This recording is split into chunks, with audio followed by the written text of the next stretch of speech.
Chapter 1. Setting the Stage. 6 months after the attack on Pearl Harbor, the Pacific War hung in the balance. Japan's Imperial Navy had steamrolled across Asia and the Pacific, seizing territory and winning victory after victory. American morale was at a low point, but crucially, the U.S. Navy's aircraft carriers had escaped destruction at Pearl Harbor. In the spring of 1942, Japanese Admiral Isoroku Yamamoto set in motion a bold plan to lure those remaining U.S. carriers into a trap at a tiny atoll named Midway. He believed that destroying America's carrier fleet would remove the last obstacle to Japanese dominance in the Pacific. What the Japanese did not know was that American codebreakers had cracked their secret communications. U.S. intelligence intercepted references to an impending operation against AF, which they suspected was Midway. In a brilliant stroke of deception, Commander Joseph Rocheford's team at Station Hypo arranged for Midway to send an uncoded radio message complaining of a water shortage. Japanese intelligence took the bait. Soon, they radioed that AF is short on water, confirming Midway as the target. Armed with foreknowledge, Admiral Chester W. Nimitz, the U.S. Pacific Fleet commander, prepared an ambush of his own. He rushed every available unit to Midway's defense, including the precious carriers. Admiral Nimitz had only 3 carriers to face the 4 frontline carriers of Japan's Kido Butai.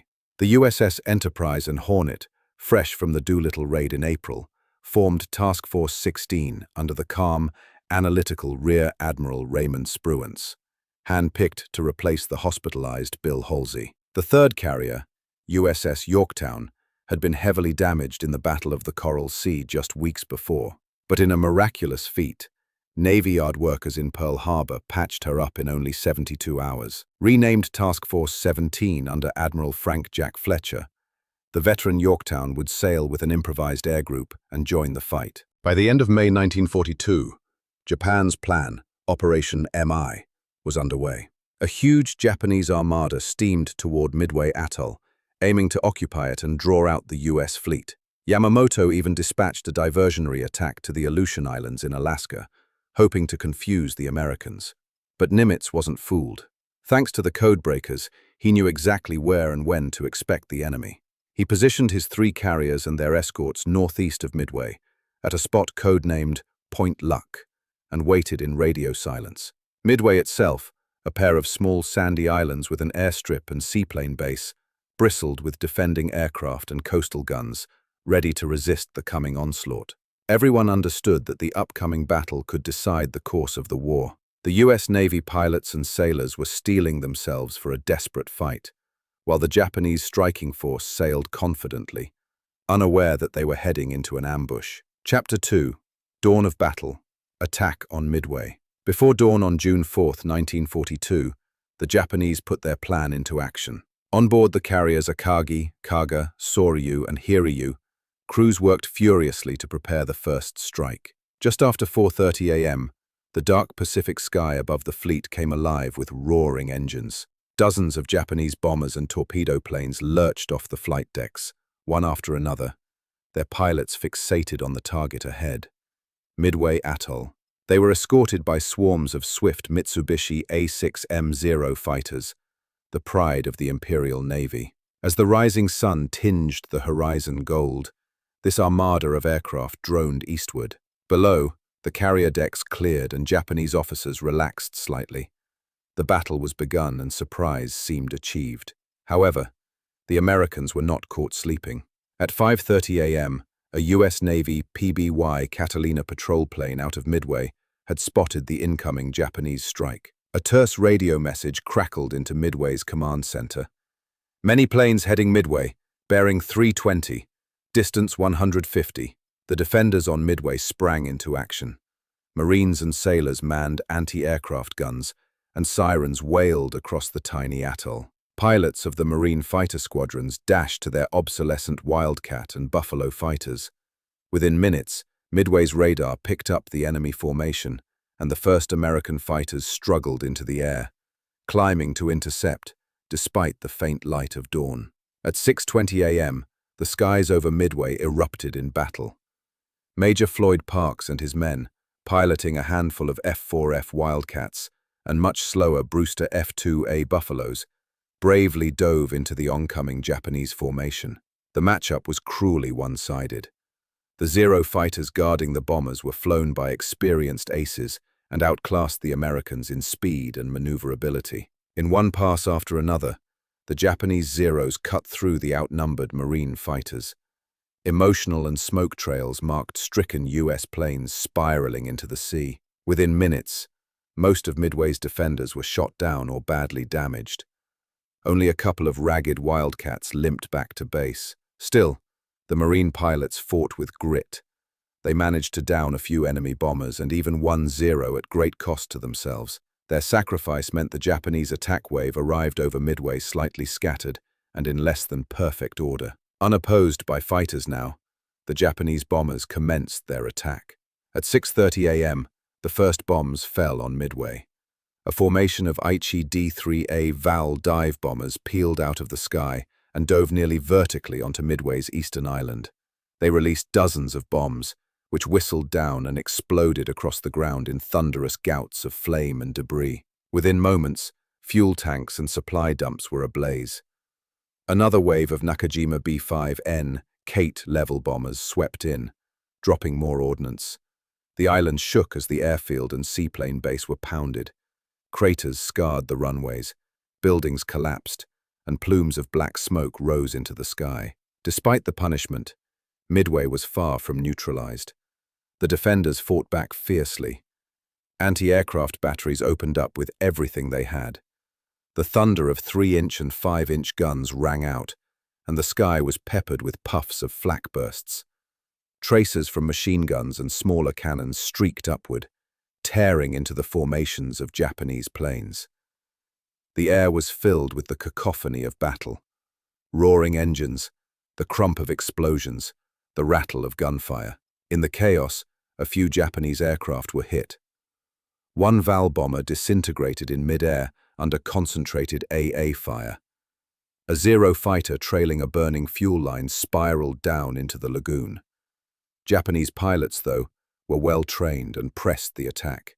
Watching from a power plant bunker on Midway was famous Hollywood director John Ford, a Navy reservist who had begun filming the battle for a documentary. As bombs fell and bullets sprayed the ground, Ford courageously kept his camera rolling. A Japanese strafing run wounded him in the arm, yet he continued to document the carnage. His footage later would provide the American public a glimpse of the battle's ferocity. For now, Ford, like every man on Midway, could only grit his teeth as the island was rocked by explosions. By 6:45 a.m., the first wave of Japanese attackers had done considerable damage. Midway's power plant was hit, the hospital burned, and several planes on the ground were destroyed. Thick smoke billowed from fuel storage tanks set afire. Yet crucially, Midway's vital runways were not completely knocked out, and many defensive positions remained intact. The Japanese air leader, Lieutenant Joichi Tomonaga, surveyed the results and realized the island's defenses were still operational. As the enemy formation wheeled back toward their carriers, Tomonaga radioed Admiral Chuichi Nagumo, the carrier task force commander, that a second strike on Midway would be necessary to soften it for invasion. Nagumo now faced a dilemma. According to Yamamoto's orders, he had held a portion of his aircraft in reserve, armed with anti-ship torpedoes, in case American warships, particularly carriers, appeared. But with Midway still a threat, Nagumo decided to rearm those reserve planes with bombs for a second land strike. At 7:15 a.m., he ordered the crews on Akagi and the other carriers to start swapping out torpedoes for general-purpose bombs on the reserve attack planes. Below decks, ordnance teams rushed to comply, lugging bombs out of magazines and hoisting torpedoes back into storage. The hangar decks bustled with activity as mechanics fueled and rearmed aircraft. It was a complex, time-consuming process, and one that would leave Nagumo's carriers momentarily vulnerable. Even as Nagumo set this in motion, the Americans on Midway were not passive. Throughout the Japanese onslaught, Midway's own strike aircraft were taking off to retaliate. Moments before the bombs began falling, Midway's air commander had dispatched every available bomber to attack the enemy fleet. Now, As the Japanese formation departed, a series of piecemeal American attacks swooped in on Nagumo's carriers. First, 6 new TBF Avenger torpedo bombers recently arrived at Midway from USS Hornet, and 4 U.S. Army B-26 Marauder bombers, armed with torpedoes, skimmed low over the waves toward the Japanese fleet around 7:10 a.m. These pilots flew in knowing the odds of surviving were slim. None had ever before launched a torpedo in combat, and they were facing the full might of Nagumo's air defenses. The Japanese lookouts sighted the incoming attack, and immediately the carrier's Combat Air Patrol Zeros dived to intercept. The Avengers and B-26s came on steadily, aiming straight for the flat tops. A curtain of anti-aircraft fire erupted from the Japanese ships. Dozens of rapid-fire guns peppered the sky with exploding shells and tracers. Japanese Zeros screamed in, cannons blazing, tearing into the American planes. One by one, the slow torpedo bombers were hit and began to fall. An Avenger burst into flames and cartwheeled into the ocean. A B-26, riddled with bullets and leaking fuel, still managed to line up on the carrier Akagi and dropped its torpedo, which hissed through the water, ultimately missing its mark. Having released his ordnance, Lieutenant James Murray, piloting another B-26 nicknamed Susie Q, was determined to escape. With Zeros on his tail, Murray boldly flew his B-26 down the length of Akagi's flight deck, skimming just feet above it. The startled Japanese gunners on the carrier's deck had to hold their fire to avoid hitting their own bridge. Murray's Marauder strafed the carrier from end to end before pulling up, waggling its wings and limping away low over the waves. In the confusion, at least one Japanese sailor was cut down by the B-26's machine guns. Another Army B-26, piloted by Lieutenant Herbert Mays, was hit badly and went into a death dive. Instead of breaking off, Mays aimed his wounded bomber directly at Akagi's bridge. Admiral Nagumo and his staff watched in shock as the big twin-engine bomber came hurtling toward them, growing larger in their viewports with each passing second. At the last instant, perhaps due to a final burst of flak or simply the pilot's loss of control, the B-26 narrowly missed the bridge and splashed into the sea just alongside the great carrier. It was a near miss that sent shudders through Nagumo's crew. A few more feet and the plane would have been a kamikaze strike, decapitating the task force's leadership. Nagumo himself, usually stoic, blanched at how close death had come. Meanwhile, Midway's marine dive bombers, old Vought SB-2U Vindicators, and some newer SBD Dauntlesses, also found the Japanese fleet and dived in around 7:55 a.m. Unfortunately, lacking fighter cover, they were easy prey for the agile Zeros. Many were shot down before they could aim their bombs properly. Those who did release bombs scored no hits. Their aim was thrown off by evasive maneuvers and the intense flak. One by one, flaming U.S. bombers plunged into the ocean. Major Lofton Henderson, leading a group of antiquated Vindicators, was shot down and killed in action. A heroic effort later honored by naming Henderson Field on Guadalcanal after him. By 8 a.m., the last of Midway's attacking waves had been repulsed with heavy losses. Not a single Japanese ship was hit in these early attacks, but their cumulative effect was significant. Nagumo's formation had been forced to maneuver defensively, scattering carriers and consuming precious time. More critically, these constant raids convinced Nagumo that Midway's threat was still alive, reinforcing his decision to prepare a second strike against the island. Now the situation aboard Nagumo's carriers was growing complicated. It was just after 8 a.m. The first wave of Japanese attackers was on its way back, low on fuel and needing to land. Nagumo still did not know exactly where the American carriers were, only that one of his scout planes had belatedly reported sighting a group of ships somewhere to the east. That report, which arrived around 7:40 a.m., lacked details and left Nagumo in limbo. Should he keep arming his planes for another Midway attack, or switch back to anti-ship torpedoes to engage the US fleet? Torn between conflicting priorities, Nagumo paused. He ordered the rearming operation halted and demanded confirmation of the American fleet's composition. For a precious span of minutes, torpedoes and bombs lay scattered on his hangar decks as crews nervously awaited further instructions. Finally, at 8:20 a.m., the scout plane radioed that the American force included at least one carrier. That message focused Nagumo's mind. The US carriers were indeed in the fight. He now knew he must strike the enemy fleet as soon as possible. But timing was against him. The Midway strike group, those planes that had just bombed Midway, was now circling back and needed to land immediately or risk ditching in the ocean. Nagumo couldn't launch any attack until those planes were recovered and rearmed. So he made the fateful decision. Recover the Midway strike force, then launch a full-strength strike at the American carriers with all his reserves once they were properly armed with torpedoes. It was a logical decision by Japanese doctrine, assembling a powerful, coordinated attack rather than piecemeal raids. But it would take time. And time was a luxury Admiral Nagumo no longer truly had. Around 8:30 a.m., the Japanese carriers turned into the wind and began landing the returning Midway strike planes. Akagi, Kaga, Soryu, and Hiryu all rushed to get their bombers and fighters back aboard. It was a hectic scene. Fuel hoses snaked across decks to refuel landed aircraft.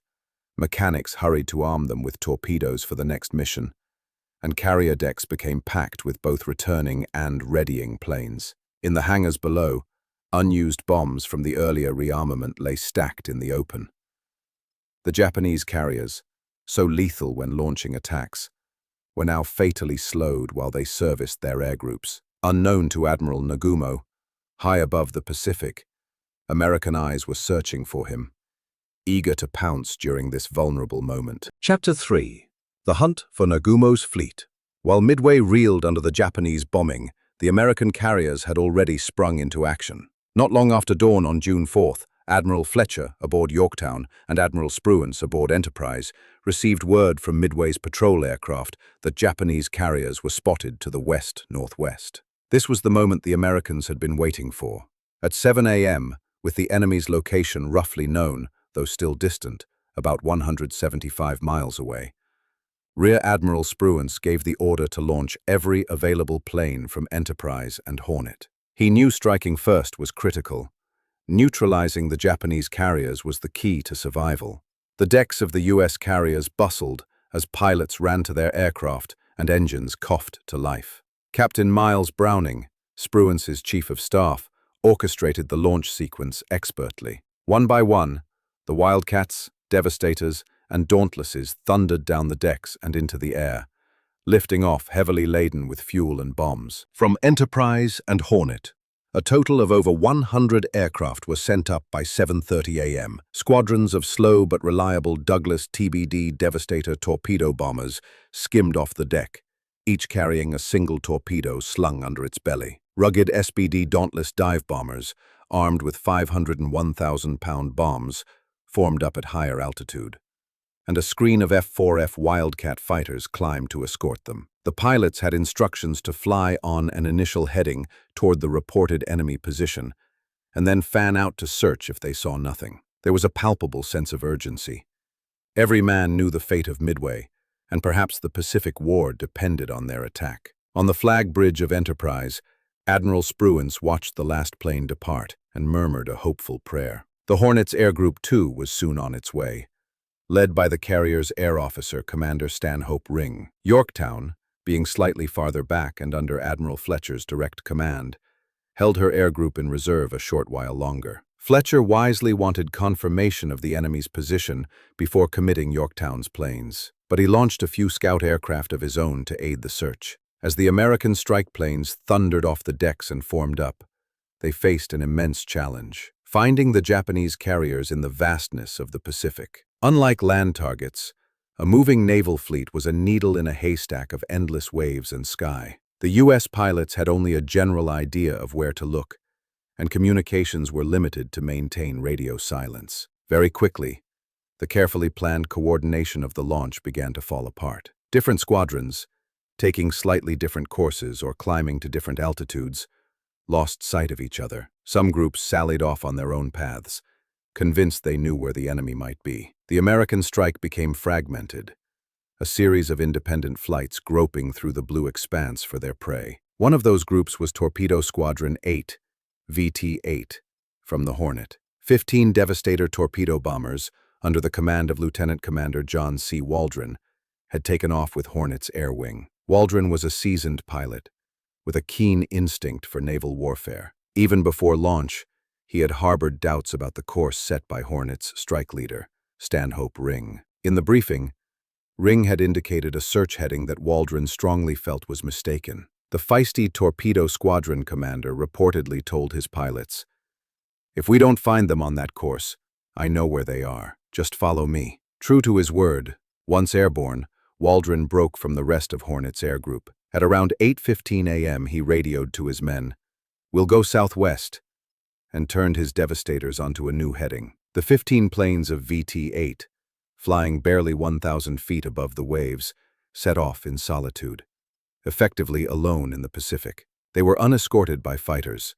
The Wildcat fighters from Hornet, along with Hornet's dive bombers, had continued on Ring's original course, which would ultimately prove fruitless. Waldron had a hunter's gut feeling guiding him. For nearly an hour, he led his squadron across empty ocean, keeping faith that the Japanese fleet was out there beyond the horizon. Inside the cramped cockpits, the two-man crews of VT-8 scanned the skies and sea intently. As time dragged on, fuel gauges ticked down. They all knew that if they didn't find the enemy soon, they might not have enough fuel to return to the carrier. Still, Waldron urged them on. The morning sun climbed higher, glare dancing on the water. Suddenly, shortly after 9:20 a.m., Waldron's voice crackled over the radio. "There they are!" In the distance, like gray islands on the ocean, were the shapes of several large ships. The pilots of VT-8 peered and made out the telltale silhouettes of aircraft carriers and escorts carving through the waves. Waldron had been proven right. They had found Nagumo's fleet. At the same time, elsewhere in the sky, other American squadrons were also zeroing in on the Japanese. A scout plane from the cruiser USS Yorktown, one of those Fletcher had launched, caught sight of the enemy carriers and broadcast a contact report. A cheer went up on Yorktown's bridge. The hunt had succeeded. Now it was a matter of directing their strike groups to the target. Yorktown scrambled to launch her own aircraft immediately. Around 9:30 a.m., Yorktown's deck roared to life as she sent off her complement. 12 Devastator torpedo bombers of Torpedo 3, 17 Dauntless dive bombers of Bombing 3, and 6 Wildcat fighters. With that, all 3 U.S. carriers had committed their striking power to the search and destroy mission. Yet, even with enemy carriers finally located, things did not suddenly become easy. The American squadrons were scattered over miles of sky and sea. Crucially, the faster dive bombers from Enterprise and Hornet had gone astray to the north under Hornet's commander Ring, missing the Japanese entirely. They would wander for hours and play no part in the coming attack. But another group of dive bombers from Enterprise, led by Lieutenant Commander C. Wade McClusky, was still doggedly searching. McClusky commanded Enterprise's air group and was responsible for 24 SBD Dauntless dive bombers. Earlier that morning, he had not found the enemy at the expected position. Instead of turning back, McClusky made a crucial decision to continue the search a bit longer, despite his fuel running dangerously low. He surmised that the Japanese might have changed course. Trusting his instinct and training, he kept flying west, beyond the point where the enemy should have been. By 9:55 a.m., McClusky's fuel reserves were nearly half gone. He knew every extra minute spent searching reduced his chances of making it back to the Enterprise. Many of his pilots grew anxious, scanning empty ocean in all directions. Then, a stroke of luck. McClusky spotted a lone speck on the water far below, leaving a white wake. It was a Japanese destroyer, the Arashi, racing north at full speed. McClusky didn't know why a single destroyer was there. In fact, Arashi had stayed behind, depth-charging the U.S. submarine Nautilus and was hurrying to rejoin Nagumo's fleet. But he instantly realized that this enemy ship must be heading to catch up with the main carrier force. Like a bloodhound picking up a scent, McClusky swung his dive bombers onto Arashi's course. The American formation followed the zigzagging white wake like an arrow pointing the way. Minutes later, at 10:05 a.m., a shout rang out over McClusky's radioman's channel. The Japanese carriers had been sighted. There below, illuminated in the late morning sun and amid the wide blue expanse, steamed Nagumo's carrier task force. McClusky's pilots could scarcely believe their eyes. After hours of empty ocean, suddenly the enemy fleet was laid out before them like a stage. They could see at least 4 large carriers, their flight decks busy with activity, surrounded by cruisers and destroyers on guard. For a moment, McClusky's heart leapt. They had achieved the element of surprise, thanks to faulty Japanese scouting and the sacrifice of Midway's flyers distracting the enemy.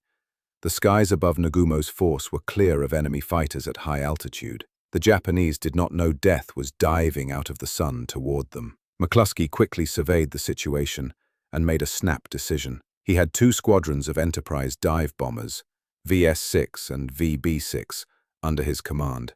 Not enough bombs to hit all 4 carriers effectively. He elected to target the 2 largest carriers in sight. He signaled one squadron to aim for Kaga and the other for Akagi, Nagumo's flagship. With throttles open, the SBD Dauntlesses began their attack runs, circling into the proper position to dive. As they did, another American air group suddenly appeared on the scene. Yorktown's dive bombers, led by Lieutenant Commander Max Leslie, had arrived almost simultaneously from a different direction. They set up to attack another carrier, the Soryu. In a stroke of fate and timing, 3 independent groups of US dive bombers converged over the Japanese at the exact same moment. The hammer was poised to fall. Chapter 4.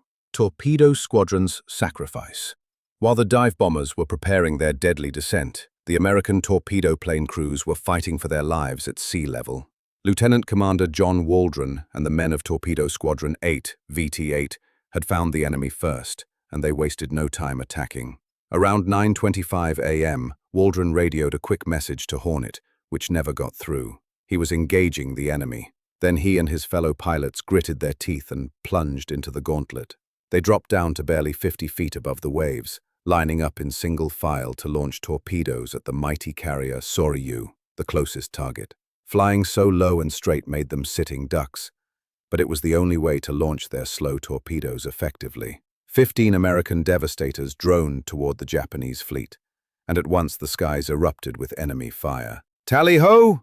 Waldron might have shouted, as tracer rounds began streaking past his canopy. The Japanese Combat Air Patrol, about a dozen Zero fighters already airborne, pounced on VT-8. The Zeros dove from above with startling speed, cannons blazing. At the same time, every anti-aircraft gun from the screening destroyers and cruisers opened up, throwing up walls of explosive flak and streams of machine gun bullets just above the sea surface. The Devastator crews pressed on, grimly into this storm of fire.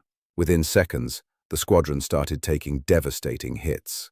One TBD went up in a fireball as a 20mm cannon shell detonated its bomb bay. Another was riddled by machine gun fire, cartwheeling into the ocean in a spray of water and metal. Still, VT-8 never faltered. Each pilot focused on the enemy carrier ahead, weaving slightly and holding steady despite the tracers flashing past their windscreens. Ensign George H. Gay, Jr., piloting one of the trailing Devastators, saw planes piloted by his friends and mentors falling out of formation, but he steeled himself and flew on. Waldron's Devastator was hit next, plummeting into the sea in flames. The commander likely never got the chance to release his torpedo. One by one, the American torpedo bombers were shot down as they closed the distance. Rear gunners in the Devastators fired their single machine guns furiously at the swarming Zeros, but it was like trying to fend off hawks with a slingshot. Ensign Gay's rear gunner, aviation radioman Robert Huntington, managed to hit one Zero before their gun jammed, but soon Huntington himself was fatally struck by an enemy round. Despite the chaos and mounting losses, a few of VT-8's pilots lived long enough to launch their torpedoes. Gay himself, now wounded and alone in his aircraft, lined up on Soryu through the smoke and let his torpedo drop. The bright green tin fish splashed into the water and sped toward the target, only to miss or fail to detonate, as all American torpedoes that day did.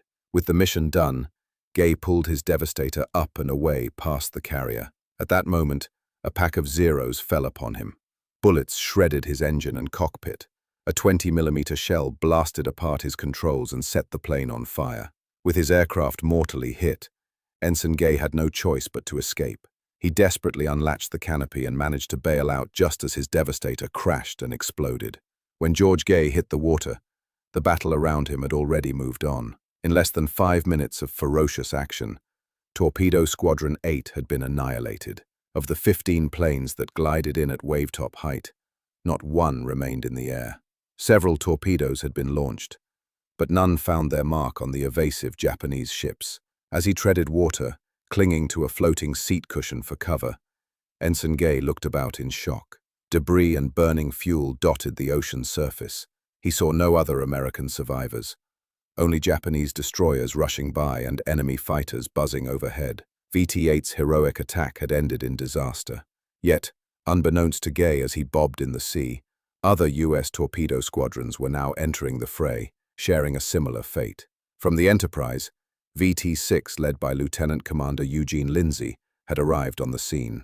Lindsay's devastators attacked around 9:40 a.m., targeting the carrier Kaga. Already alerted by VT-8's assault, the Japanese defenses were fully roused and waiting. Zeros swooped upon VT-6 with equal ferocity. Lindsay's group was ripped apart just like Waldron's.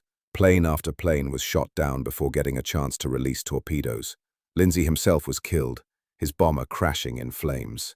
Out of 14 devastators in VT-6, only a couple survived the gauntlet. And again, none of their torpedoes struck a target. Then came VT-3 from the Yorktown, led by Lieutenant Commander Lance Massey, arriving just before 10 a.m. These last torpedo bombers had a small blessing. Yorktown had held back some of her Wildcat fighters to escort them. 6 U.S. Wildcats dove into the melee to try and clear a path for VT-3. A furious dogfight erupted between the stubby American fighters and the nimble Zeros. The Wildcats managed to shoot down a few Zeros and momentarily distract the rest. Massey and his torpedo pilots seized the chance to push in toward Hiryu, the only carrier not yet engaged by torpedo attacks. With dogged determination, the 12 devastators of VT-3 roared in at low altitude. Japanese gunners, now on high alert, unleashed a torrent of AA fire.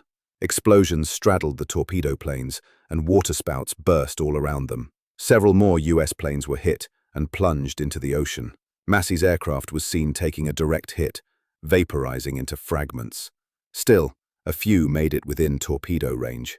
Under intense fire, they dropped their torpedoes aimed at Hiryu's hull. The Japanese carrier skillfully combed away, and like all the others, the torpedoes either missed or malfunctioned. By 10:10 a.m., it was over. The last torpedo bomber veered away or was cut down. Torpedo 3 lost 10 of its 12 aircraft in that heroic charge. The handful of surviving American planes from all 3 squadrons were mostly wrecked. Some crash-landed in the water later, or limped back to the carriers only to find nowhere to land. Yorktown's survivors, for instance, would later ditch near other U.S. ships. The torpedo attacks had failed to land a single blow on the Japanese carriers. Scores of American airmen had perished in the waves, their courage unmatched, but their antiquated planes and faulty weapons unable to overcome the enemy's defenses. From the Japanese perspective, the morning seemed to be going decidedly in their favor at this point. 3 separate torpedo attacks had been decisively repelled. The proud Zero squadrons had devastated the attackers, and anti-aircraft gunners had proven deadly. Japanese officers on the bridge of each carrier watched jubilantly as the last American torpedo plane was shot down and splashed into the sea.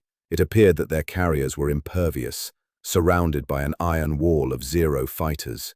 Admiral Nagumo, observing from Akagi, could breathe a little easier. His flight decks were finally clear, his returning Midway strike planes recovered. In minutes, he would be able to launch his own counterstrike against the American carriers that he now knew lurked nearby. Victory still seemed within his grasp. However, Nagumo did not realize what those torpedo squadrons had achieved at the cost of their lives. The valiant low-level attacks had drawn his fighter cover far out of position, down to the sea level chasing torpedo planes.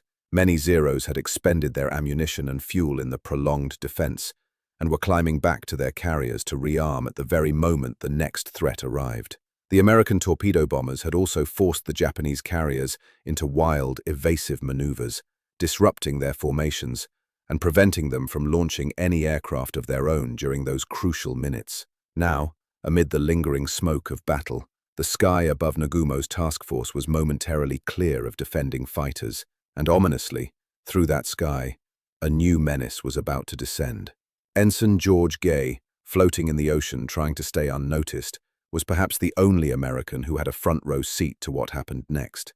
Bruised and bleeding, Gay peeked out from behind his bobbing seat cushion, just in time to see specks high in the sky, dozens of them, piercing through the clouds directly above the Japanese fleet. "Dive bombers!" he whispered to himself, heart leaping. Help had arrived, and it came from above. Chapter 5. The tide turns. Dive bombers attack. It was 10:22 a.m. when the American dive bombers struck, and in those next fleeting minutes, the course of World War II in the Pacific was irrevocably changed. Commander Wade McClusky's group from the Enterprise, along with Max Leslie's from the Yorktown, had perfectly timed their arrival.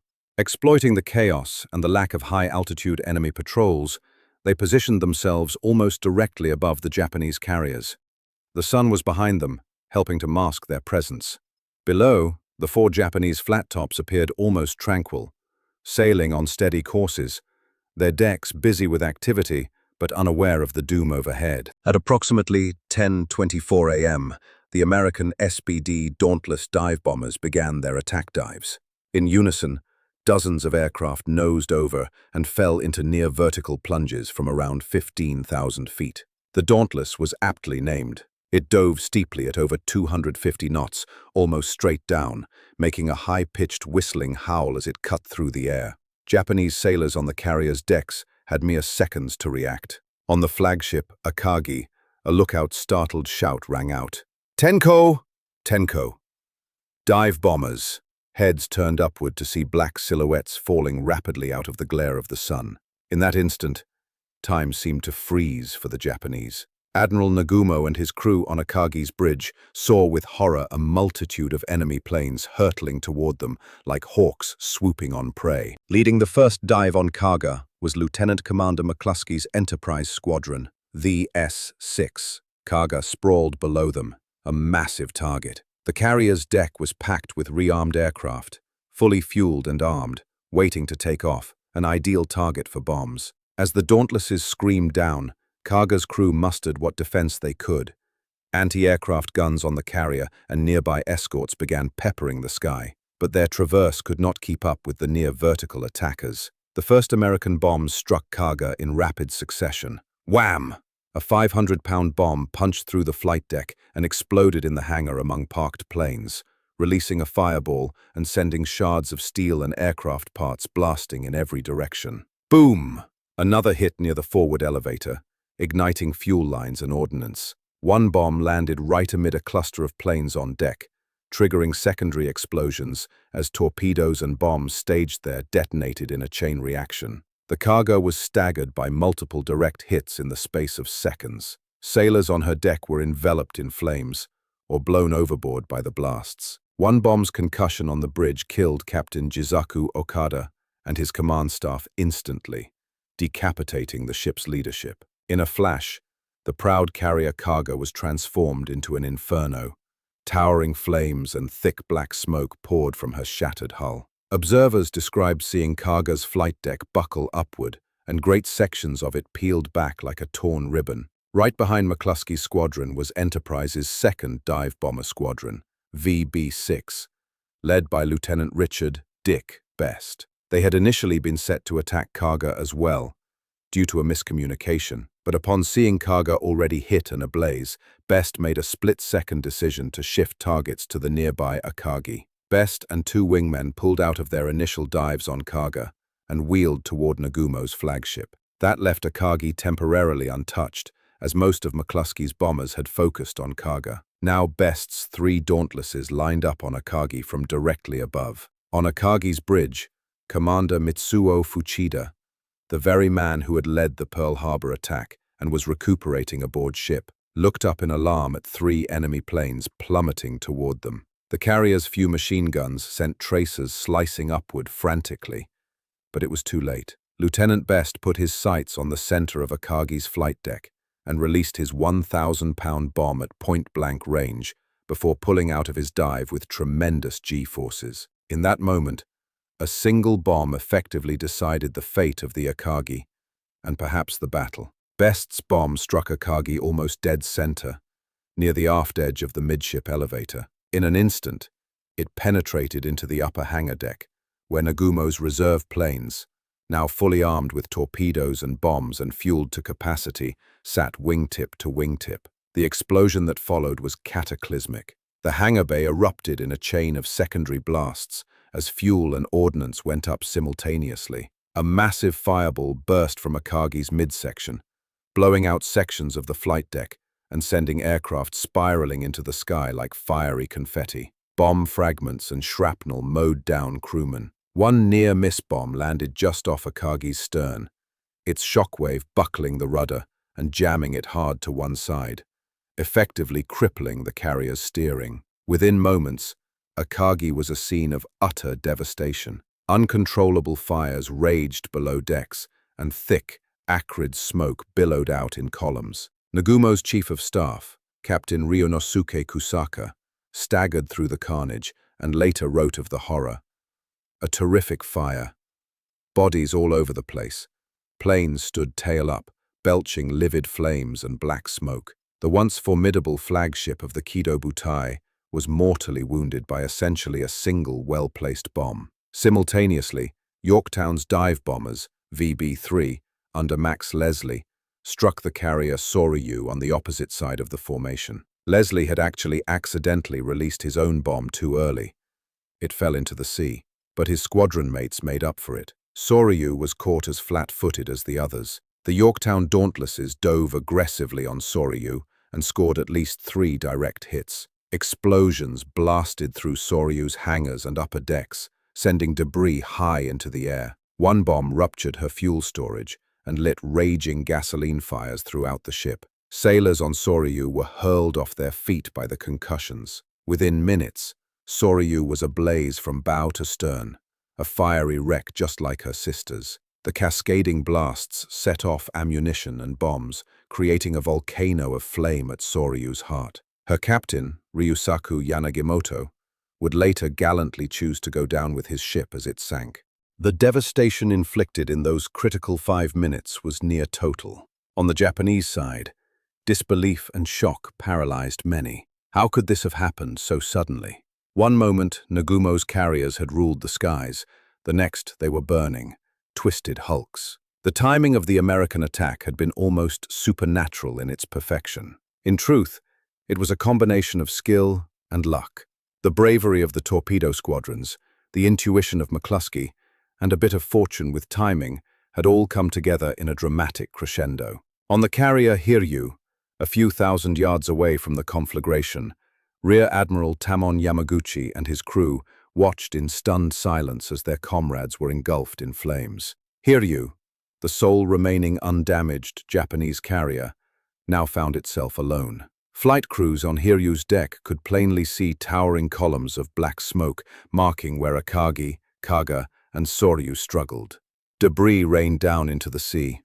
Rescue boats and destroyers began converging on the stricken carriers to pick up survivors where possible. Admiral Nagumo had to abandon his flagship Akagi and transfer to a cruiser, utterly dazed by the calamity that had befallen his force. Back on the American side, cheers and exhilaration erupted among the pilots as they pulled out of their dives and escaped. Many could hardly believe the extent of the destruction they had wrought in such a short span. Lieutenant Dick Best, circling after his attack on Akagi, saw the carrier emitting dense smoke and signaled triumphantly. "I got a hit!" Others shouted in joy or slapped each other on the shoulders once clear of danger. Below them, the Japanese task force was a scene of chaos. 3 carriers and several nearby ships maneuvering erratically to avoid still more bombs. Some American bombs missed and splashed into the water with towering geysers. But the job was done. The dive bombers had dealt a knockout blow.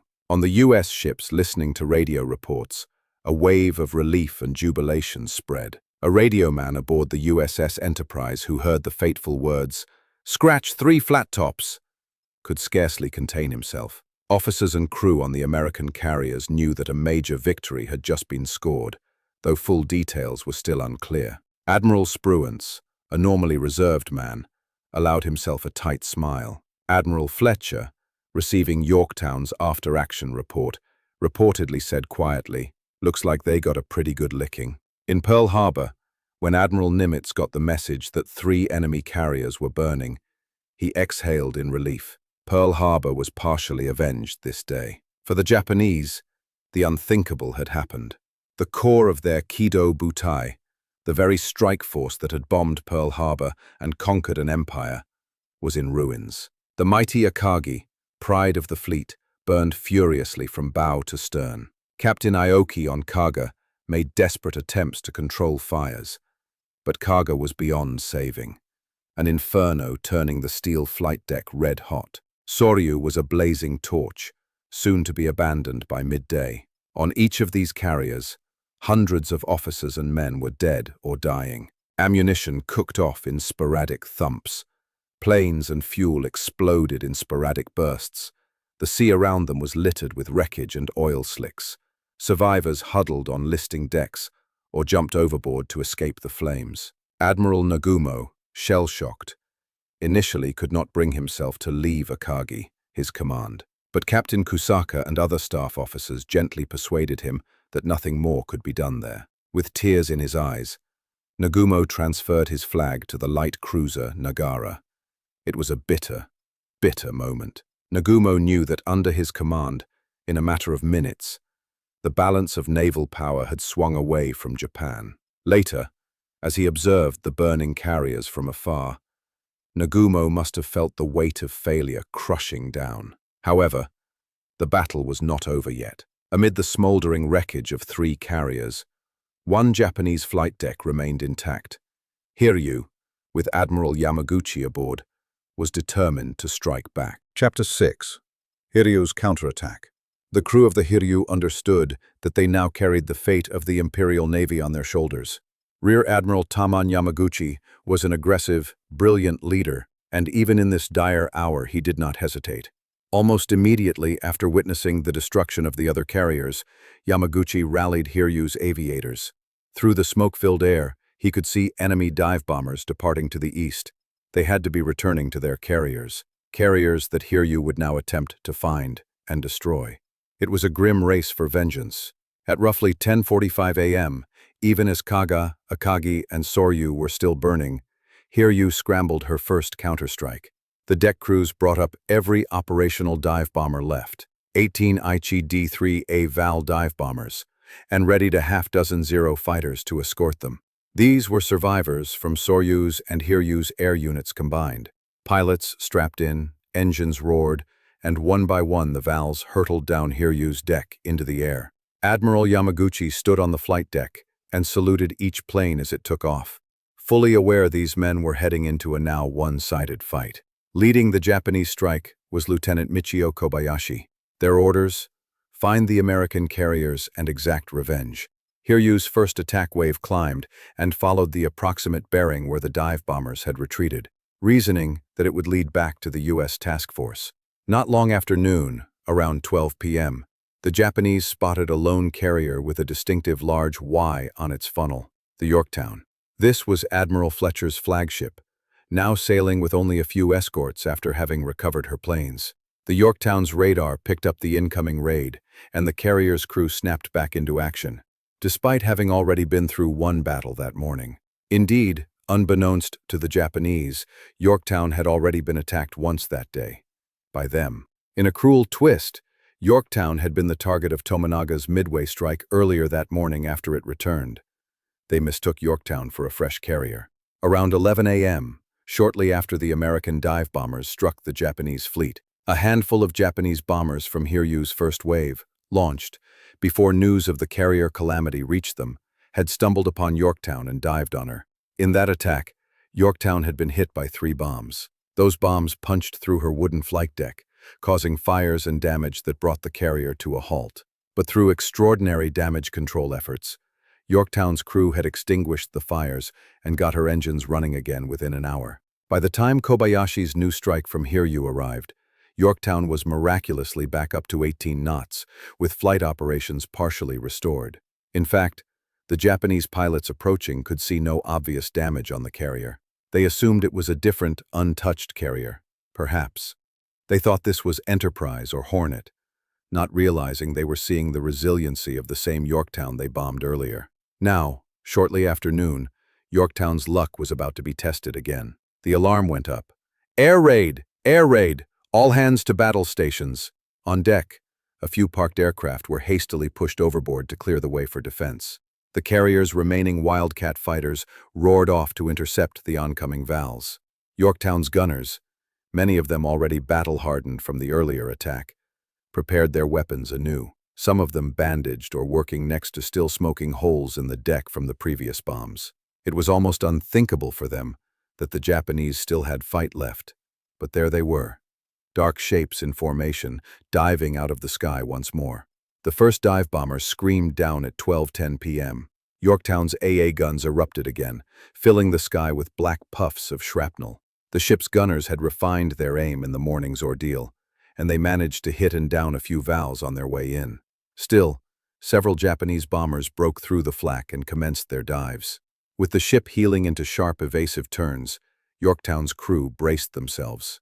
Crump! A bomb struck the deck near the forward elevator, blasting a gaping hole and spewing wreckage. Crack boom! Another bomb hit further aft, exploding deep inside, killing dozens of men and igniting more fires. A third bomb landed on the edge of the flight deck, tearing a large section open and disabling anti-aircraft mounts in that area. Each hit rocked the carrier violently, slamming sailors off their feet. Thick smoke began pouring from the new wounds in Yorktown's hull, and she lost speed, coming to a stop in the water once again. Astonishingly, the earlier fires that had been put out now rekindled, but Yorktown's damage control teams rallied once more.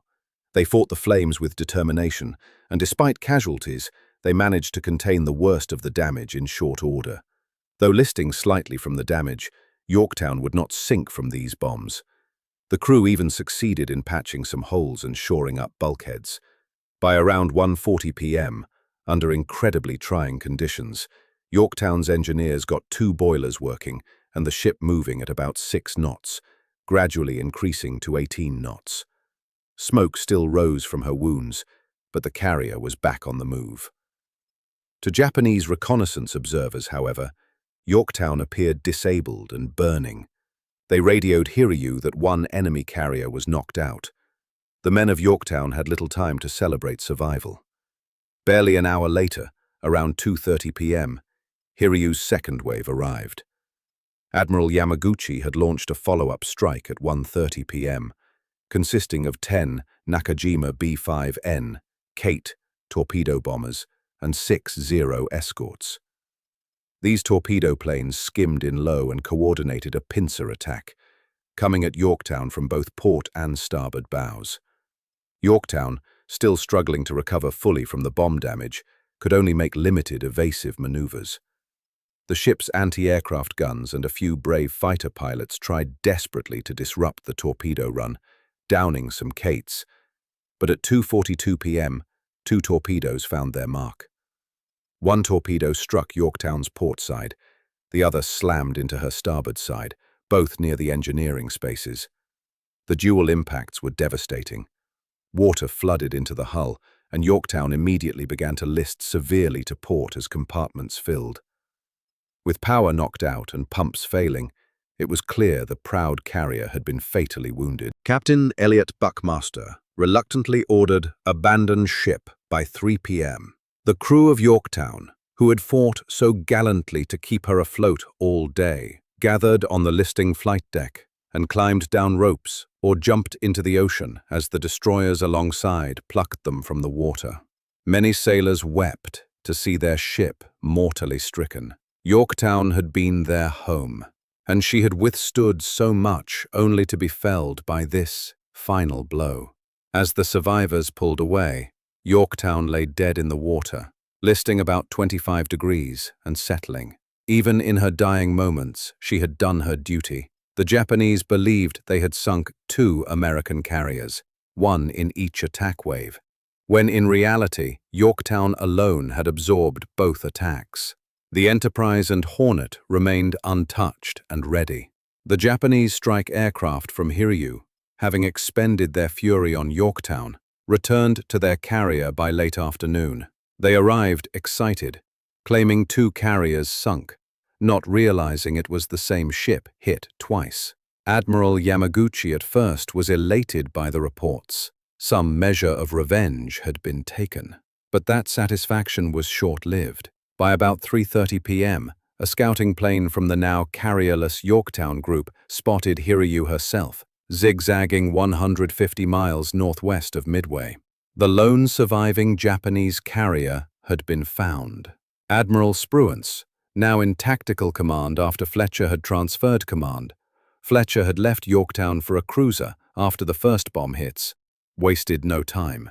He ordered Enterprise and Hornet, which still had unused aircraft, to launch a strike to finish off Hiryu before nightfall.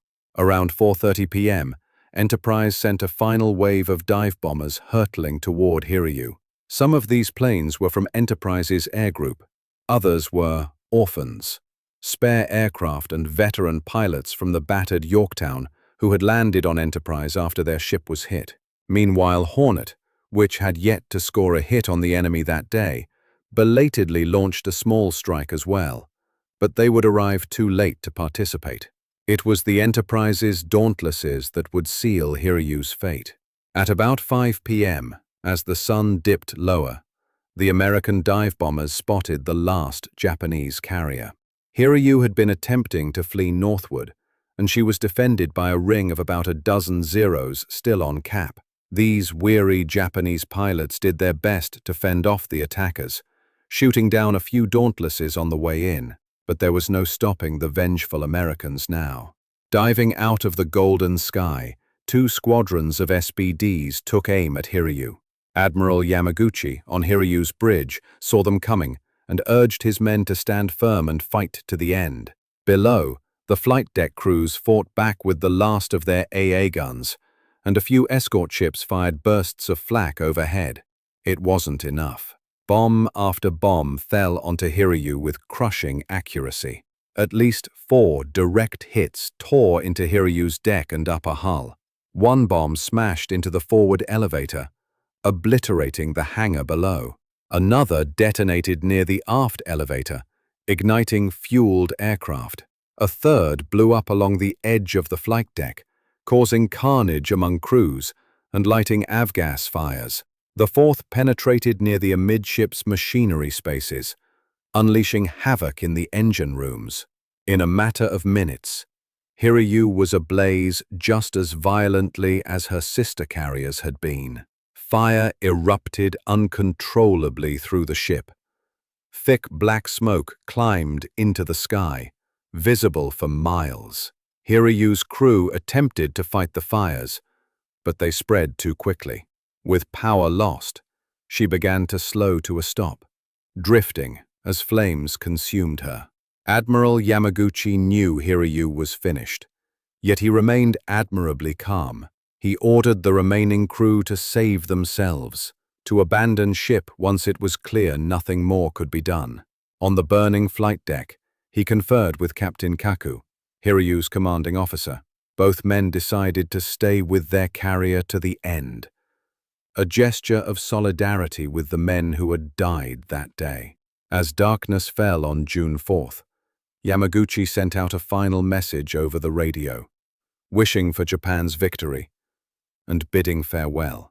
He then settled down on the open deck next to his stricken ship, reportedly cradling the battle flag of the Hiryu, as fires glowed all around. By midnight, Hiryu still lingered afloat, a ghostly torch on the horizon. Japanese destroyers moved in and evacuated the remaining survivors, including many wounded. Yamaguchi and Captain Kaku politely refused rescue. In the early hours of June 5th, once the other ships had withdrawn a safe distance, a Japanese destroyer fired a spread of torpedoes into Hiryū to scuttle her. The proud carrier finally slipped beneath the waves around daybreak. Taking Admiral Yamaguchi and her captain with her, they chose to share the fate of their ship. An ultimate act of samurai honor that would be remembered with reverence in Japan. With Hiryu's demise, the Battle of Midway was effectively over. Admiral Yamamoto, commanding the overall Japanese operation from the battleship Yamato some distance behind, had initially ordered the remaining fleet to try a night engagement or continue toward Midway. But with all 4 of his carriers gone, air superiority was lost. Japanese plans lay in ruins. Realizing that pressing the attack would likely sacrifice even more ships needlessly, Yamamoto accepted the bitter reality. Under cover of darkness on June 4th to 5th, he ordered a general retreat. The invasion of Midway was abandoned. The once invincible combined fleet turned westward, leaving behind burning hulks and thousands of its sailors in the sea. Chapter 7. Victory and Aftermath. As dawn broke on June 5th, the extent of the American victory became clear. 4 Japanese aircraft carriers, Akagi, Kaga, Soryu, and Hiryu, had been sunk or fatally damaged. Along with them went the heavy cruiser Mikuma, destroyed by American carrier bombers on June 6th while retreating, and hundreds of Japan's finest aircraft and pilots. The Imperial Japanese Navy's losses were staggering. Over 2,500 men perished, including a large portion of their elite carrier aircrews and line officers. The heart of Japan's carrier striking force, which had terrorized the Pacific for 6 months, was annihilated.